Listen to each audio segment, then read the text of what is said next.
Let's rank the best Ninjago minifigures. For the first time ever, this list will include the Ninjago movie. Starting off in the 10th place is Casual Kai. Undoubtedly one of the best Kai figures ever, and this figure is just super high quality overall. The arm printing really helps this one, and as a whole, this figure feels like it can belong in the Ninjago show, yet not feel out of place with the movie at all. This figure was just way too good to be left out at a point like this, which is the entire reason as to why I decided to even include the Ninjago movie. Now, funnily enough, this figure is actually not my favorite Kai figure, but it is the only Kai figure on this list because there's a lot of other reasons why I like my favorite Kai figure. So this one's the only Kai figure on the list. In the 9th place, it's one of the oldest Ninjago figures ever made. That being, of course, Samakai. This guy is just so cool. 4 arms along with a headpiece mold we haven't seen after this. Man, this guy is fantastic. This is one figure which deserved the Legacy remake. We were robbed. It can't even it's so sad. It could have come out in even Day of the Departed, but they never went through with it. And I just never understood why. It just makes it so sad. In the 8th place, it's honestly a very hard pick for me, but I have to choose both of the Hands of Time for this spot. I do hate these characters in the show a lot. I think they're abysmal characters, top 5 worst Ninjago characters. But I have to admit, these are pretty solid designs. These guys were exclusive to the Iron Dude, and I really do love both of these. That mask piece with the printing is amazing, and even the face printing is awesome. The little bog pad on Achronic's torso is a little detail which I really appreciate as well, and these are really good figures. A good figure is a good figure, I cannot deny that. Taking the 7th spot is going to have to be Princess Rumi. This figure was exclusive to the Season 8 temple, I don't remember its name, but this figure is just a really great one with amazing printing. What elevates this figure is that cape. That cape is just perfect. The amount of detail on that cape is just beautiful, fascinating. A great figure for an even better character.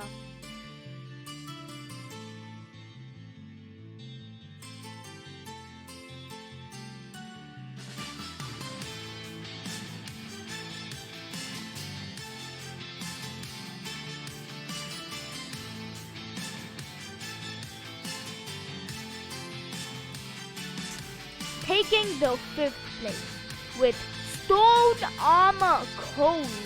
This figure, let's just start off with the good stuff here. A new face print for Cole, along with a really clean suit. This figure is the only Stone Armor Ninja on this list, and I'll be honest, I may not be the biggest fan of this entire line, especially due to Stone Armor Zane and Lloyd, but this Cole figure is genuinely deserving of this spot.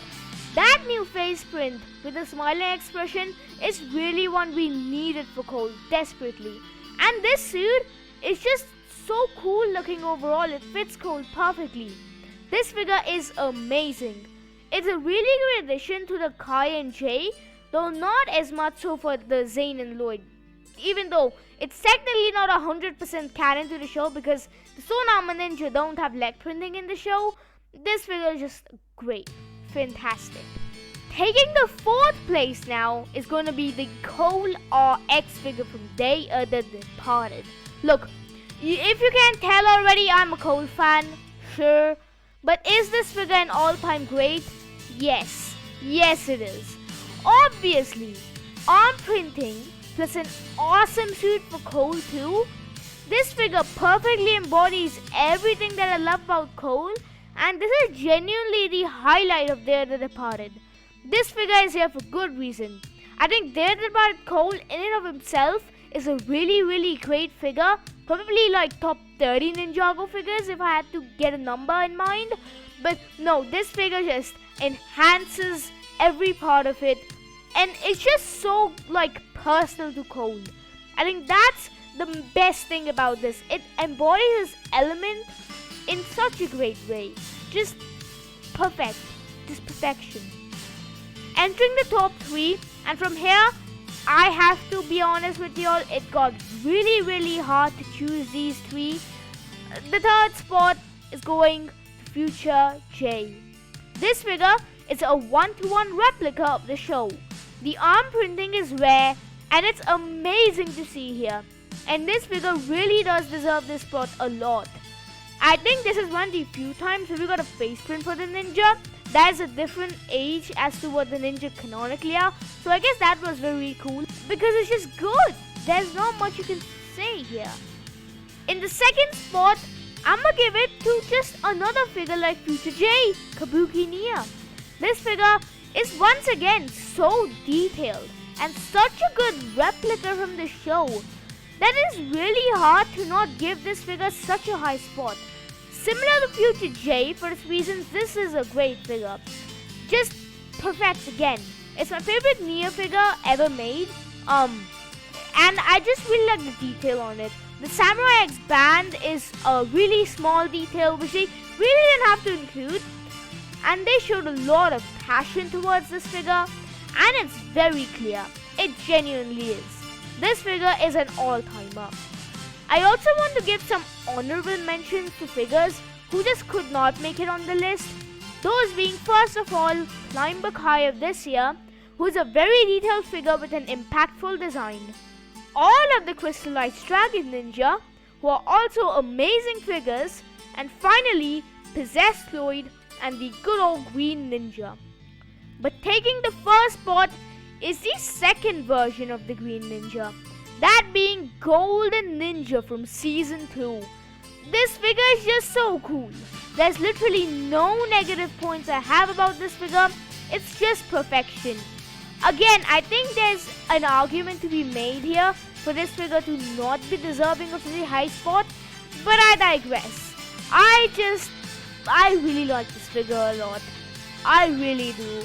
Season 2 was mid overall. It had a mid-set wave. Its figures for the most part were mid. The season itself was very mid. But this figure is just the highlight again. Just great. Awesome. 10 out of 10. But it does belong to Season 2. And to find out how Season 2 fares with the other seasons, check out my ranking of the best Ninjago seasons. Thanks for watching, keep yourself safe, and peace out.